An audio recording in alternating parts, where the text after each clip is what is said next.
हम तो कहते हैं कि ऐसे मुख्यमंत्री को कुंभ पर्व रहते रहते इस्तीफा दे देना चाहिए। ये नहीं है पद के काबिल, ये जनता से झूठ बोलता है। नमस्कार दोस्तों, मैं हूं जाहिद हुसैन।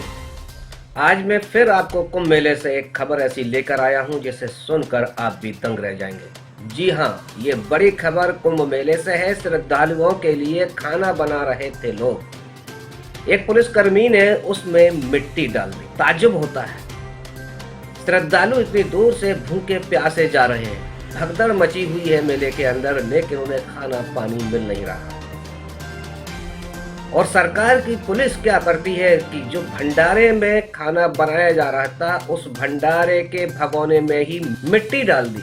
तीनों भगोनों में इस पुलिसकर्मी ने मिट्टी डाल दी। हालांकि एसएसपी ने उस पुलिसकर्मी को सस्पेंड कर दिया है, लेकिन सवाल व्यवस्था पर उठता है। किस प्रणाली के लोग हैं कि जो श्रद्धा के लिए आ रहा है श्रद्धालु और वो भूखा है, उसे पानी नहीं मिल रहा है, तो कुछ लोग अगर खाने का इंतजाम कर रहे हैं तो क्या बुरा कर रहे हैं। आपने हाईवे सब बंद कर रखे हैं, लोग भूख से तड़प रहे हैं, और कोई अगर भंडारा करके उन्हें खाना खिलाना चाहता है तो उसमें उसने क्या बुरा कर दिया। कितना बड़ा जाम लग जाएगा उनकी वजह से। सवाल ये उठता है कि उसने खाने में मिट्टी डाली क्यों। ऐसे पुलिसकर्मी को निलंबित नहीं बल्कि सजा भी दी जानी चाहिए। मैं आपको बता दूं दोस्तों, ये बड़ी खबर प्रयागराज से है, महाकुंभ से है कि श्रद्धालुओं के लिए खाना बनाया जा रहा था और पुलिस ने उसमें मिट्टी डाली। अफसोस की बात है। और ये दूसरी खबर मैं आपको बता रहा हूँ, ये भी प्रयागराज से जुड़ी हुई है, क्योंकि इसमें चंद्रशेखर आजाद ने बागेश्वर धाम के बाबा को जेल में भेजने की बात कही है। क्योंकि बागेश्वर धाम वाले बाबा ने सभी लोगों के लिए उसने ऐसा कहा जिसे सुनने के बाद लोगों का सैलाब उमड़ पड़ा।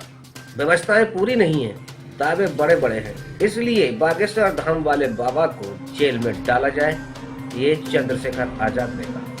हर व्यक्ति को आना चाहिए, जो नहीं आएगा वो पछताएगा, वो देशद्रोही कहलाएगा। और जितने लोग गए हैं, जिनकी जान गई है अव्यवस्था की वजह से, मैं मानता हूं कि वो इसके सबसे बड़े दोषी हैं। उनको मुकदमा दर्ज करके उनको जेल में डालना चाहिए। आपने इतने बड़े बड़े वादे किए तो इतना बड़ा फेलियर हुआ, और आपने उसको जो है उस फेलियर पे, जब प्रधानमंत्री जी उस पर अपना ट्वीट करके संवेदना प्रकट कर चुके, तब भी मुख्यमंत्री उस बात को छिपा रहे थे। तो उसकी जांच हो, फिर उस पर चर्चा हो कि ये सब चीजें क्यों हुई, और वहां के अधिकारी वो किसके दबाव में थे कि वो अपनी संवेदना प्रकट नहीं कर रहे थे और इस पर अपनी बात नहीं रख रहे थे। कुंभ के साथ साथ यहाँ बागपत में भी जैन समाज के जो श्रद्धालु हैं, उनके कार्यक्रम में जो है 16-17 लोगों की जान की खबर है कि वो गई है, और बहुत सारे लोग घायल हैं। उनको क्या मुआवजा मिला? इस तरह आपने कुंभ में जो लोग दर्शन श्रद्धालु जो इनकी जान गई, जिनके परिवार ने अपने लोग खो दिए, उनको आपने मुआवजा दिया, तो यहाँ आपने क्या मुआवजा दिया? तो आप जो है मुआवजा देने में भी जो गैर बराबरी कर रही है, इस पे भी जो है हम लोगों ने सवाल रेज किए। और बड़ी बात यह है कि एक बागेश्वर बाबा हैं, जिन्होंने ये वहीं खड़े होकर कुंभ में खड़े होकर कहा था कि जो यहाँ नहीं आएगा मौनी अमावस्या के अवसर पे, जब यहाँ अमृत वर्षा होगी, ये जो महिमा मंडल उन्होंने किया था कि जो नहीं आएगा उस पे वो देशद्रोही होगा। और जो इतने लोग गए हैं, जिनकी जान गई है अव्यवस्था की वजह से, मैं मानता हूं कि वो इसके सबसे बड़े दोषी हैं। उन पर मुकदमा दर्ज करके उनको जेल में डालना चाहिए, क्योंकि उन्होंने लोगों से आह्वान किया था। उन्होंने इस तरह का आह्वान किया जिसकी वजह से व्यवस्था बिगड़ी, और आज पूरी सरकार को भी, और जिस तरह से लोगों को जनहानि हुई है, लोगों को जो है तमाम तरह से जो है लोगों में भय पैदा हुआ है, ये सब इस तरह के जो हैं जिन्होंने इस तरह की बेवजह की जो अफवाह फैला के लोगों को वहां बड़े पैमाने पर इकट्ठा किया, उन्हीं की देन है। इसलिए मेरी मांग है कि ऐसे धर्माचार्य के नाम पे जो लोग जो जनता को बेवकूफ बना रहे हैं, उन पर सख्त कार्रवाई होनी चाहिए। के लिए भी खेद प्रकट करूंगा कि उनके कुछ मंत्री कह रहे हैं कि छोटी मोटी घटना है। छोटी मोटी घटना नहीं है, बहुत लोगों की जान गई है और एक बहुत बड़ा जो है भय पैदा हुआ है। छोटी मोटी घटना नहीं। सरकार जो है, सरकार के मंत्री अपने शब्दों में संयम रखें। लोगों के मन में गुस्सा है और लोगों के मन में तकलीफ है, उस तकलीफ का मजाक न उड़ाए सरकार। शंकराचार्य ने योगी जी के लिए झूठा बताते हुए कहा कि वह झूठे हैं और व्यवस्थाएं उनकी पूर्ण नहीं है। लोगों को फिजूल में दावत दी गई, उन्हें निमंत्रण दिया गया, और निमंत्रण देने के बाद व्यवस्थाएं पूरी नहीं, और भगदड़ में जो लोग मारे गए 100 से भी अधिक, उन लोगों का जिम्मेदार योगी जी को बता रहे हैं। उन्होंने शराब भी दिया योगी जी के लिए और इस्तीफे की मांग तक कर डाली। सुनिएगा क्या कहते हैं ये शंकराचार्य। दुर्भाग्यपूर्ण है ये। आप चैनल वालों का कमाल है कि उसके बाद भी जो दोषी है वो अभी तक सामने नहीं आया है। आप लोग अपना बहुत बढ़िया कह रहे हो।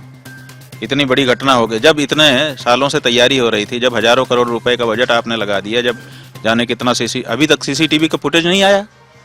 क्यों नहीं आया? क्यों नहीं मांग करी आप लोगों ने कि सीसीटीवी फुटेज जारी किया जाए कि कैसे घटना शुरू हुई और कैसे आगे बढ़ी और कैसे अंत हुआ? आप लोगों ने किसी ने मांग की है? आप लोग तो नहीं मांग करोगे। घटना हो गई, इतने सारे लोगों के प्राण चले गए, आप लोग अपनी चापलूसी कर रहे हो। हजारों सीसीटीवी कैमरे लगा करके यहाँ पर प्रशासन बैठा हुआ है, वो सीसीटीवी कहाँ है? काम कर रहे हैं? और काम कर रहे हैं तो अभी तक किसी भी चैनल में फुटेज क्यों नहीं, सीसीटीवी फुटेज क्यों नहीं दिखाया गया? जो चैनलों के अपने कैमरे हैं या लोगों के मोबाइल के कैमरे हैं, उनसे जो फोटो आए वही तक अभी दिखे हैं। प्रशासन के द्वारा, महिला अधिकारी के द्वारा कोई सीसीटीवी फुटेज जारी किया गया है? क्यों नहीं जारी किया गया जब इतनी बड़ी घटना घटी है तो? और क्यों आप लोग मांग नहीं करते हो? तो जब आप लोग सब ऑल इज वेल का रट लगाए हुए हो तो कुछ भी हो जाए, ऑल इज वेल ही रहने वाला है, क्या दिक्कत है? सभी ने दिखाया जो घटना घटी कल। ये दिखाया कि मुख्यमंत्री कैसे झूठ बोल रहे थे? दिखाओ, अगर दिखाया हो तो फुटेज दिखा दो हमको। मुख्यमंत्री ने शाम तक कहा कि अफवाहों पर ध्यान मत दें। शाम तक उन्होंने नहीं बताया कि कोई मरा है। मुख्यमंत्री के मुंह से वाक्य नहीं निकला। शाम को 7:52 पर उन्होंने कहा कि कुछ लोग मरे हैं। पूरा दिन उन्होंने बिता दिया, रात को 1 बजे घटना घट गई और उन्होंने कहा कि अफवाहों पर ध्यान मत दें, कुछ नहीं हुआ है, सब ठीक चल रहा है, अफवाहों पर ध्यान मत दें। और आपके चैनल के लोग, जो भी चैनल हम लोग समाचार जानने के लिए खोज रहे थे, उसमें पट्टी आ रही थी अफवाहों पर ध्यान मत दें। तो आप लोग तो अफवाह कह रहे थे हमारी श्रद्धालुओं की मौत को। श्रद्धालुओं की मौत अफवाह होती है? आपने क्यों नहीं पूछा, क्यों नहीं प्रश्न खड़ा करते हो कि मुख्यमंत्री आदित्यनाथ जी ने क्यों जनता से, पूरे देश से, पूरे प्रदेश से क्यों छुपाया कि मौतें भी हुई हैं? क्यों कह रहे थे कि अफवाहों पर ध्यान न दें, सब कुछ शांतिपूर्वक हो रहा है? बताओ, नहीं बता सकोगे। क्यों आपको आप तो क्या करोगे बेचारे? आप भी अगर सवाल हमारी तरफ उठा दोगे, आपको नौकरी से निकाल देंगे। 2 मिनट लगेगा। सवाल पूछा था उनसे कि कितनी मौतें हुई हैं। शाम को उन्होंने कहा कि 30 मौतें हुई हैं। भाई उनको शाम को पता चला? यही सवाल है सबसे बड़ा कि शाम को उन्होंने कहा 30 मौतें हुई हैं, जबकि मौतें रात को ही हो चुकी थी। जब रात को मौतें हो चुकी थी, जब दुनिया को पता चल चुका था कि मौतें हो गई हैं, तो मुख्यमंत्री जी को शाम तक कैसे पता चला? उसके पहले उनके जो वक्तव्य आए उसमें मौतों का जिक्र क्यों नहीं था? वो क्यों छुपा रहे थे? यही तो सवाल है। 2013 में जो कुंभ हुआ था उस दौरान भी ऐसी एक भगदड़ हुई थी, इस बार भी उसी तरीके से देखने को। हाँ, बस अब आप सबसे बड़ा फार्मूला आपने निकाल लिया कि ये तो हर कुंभ में होता है, इसलिए हमारे में भी हुआ, तो क्या दिक्कत है? व्यवस्थाएं कैसी देखते हैं आप? क्या फार्मूला नहीं है कि उनके में भी तो भगदड़ हुई थी तो हमारे में हो गई, तो क्या दिक्कत है? वाह रे वाह, बहुत अच्छी ढाल लेकर आ गए हो आप लोग सरकार की। उनके में अगर हुआ था तो वो दोषी थे, तुम्हारे में अगर हुआ है तो तुम दोषी हो। अपने दोष की सजा भोगो, तब हम जाने कि तुम सही आदमी हो। वो भी गलत थे इसलिए मैं सही हूं, ये कहां का फार्मूला है?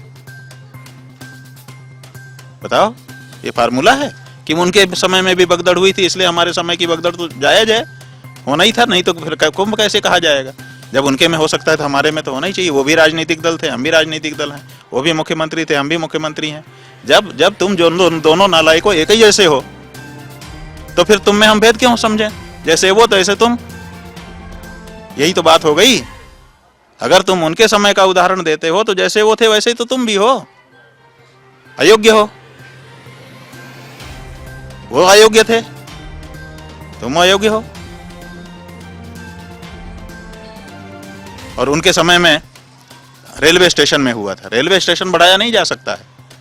ये तो संगम का क्षेत्र, तो ये तो विस्तृत था, इसलिए वो और ये दोनों में अंतर है अगर विश्लेषण करो तो। आप जो है सोते हुए लोगों के ऊपर लाठी चला दे रहे हो कि भागो भागो। आपका कमिश्नर कह रहा है कि उठो, सो मत। सोने की जगह तुमने अगर अलग जगह बनाई होती तो क्यों वहां खुले में लोग सोते कि तुमको लाठी चला करके उनको भगाना पड़ता? जब लाठी चलाओगे तो कोई भी भागेगा। पुलिस की लाठी जहां जहां चलती है वहीं लोग भागते हैं। तो जब सोते हुए लोगों के ऊपर लाठी चला दोगे आप, आपका कमिश्नर का माइक में वक्तव्य आ रहा है कि उठो, जागो, भागो, वो मत करो, तब आप जो है लाठी जब चला दोगे तो भागेगा ही कोई भी। वो भागे बेचारे। अब कह रहे हैं कि रेलिंग टूट गई। रेलिंग तुम्हारी क्यों कमजोर थी? वो रेलिंग किस लिए बनाई गई थी? देखने के लिए कि भीड़ का दम सहने के लिए? रेलिंग बनाई क्यों जाती है? भीड़ का दम सहने के लिए बनाई जाती है। उसका पैसा पास होता है कि इतना साहब अंदर लगाए, इतने मजबूत बल्लियां थी, ये था वो था, तब उसका तो पैसा आप कैश करते हो। तो आपकी रेलिंग क्यों टूट गई? तो आप ये सब बहाने छोड़ो। असल में दम हो तो गलती को स्वीकार करो और आगे के लिए सुधार करो, और नहीं तो इस्तीफा दो, किसी योग्य व्यक्ति को बैठाओ। यही हमारा कहना है।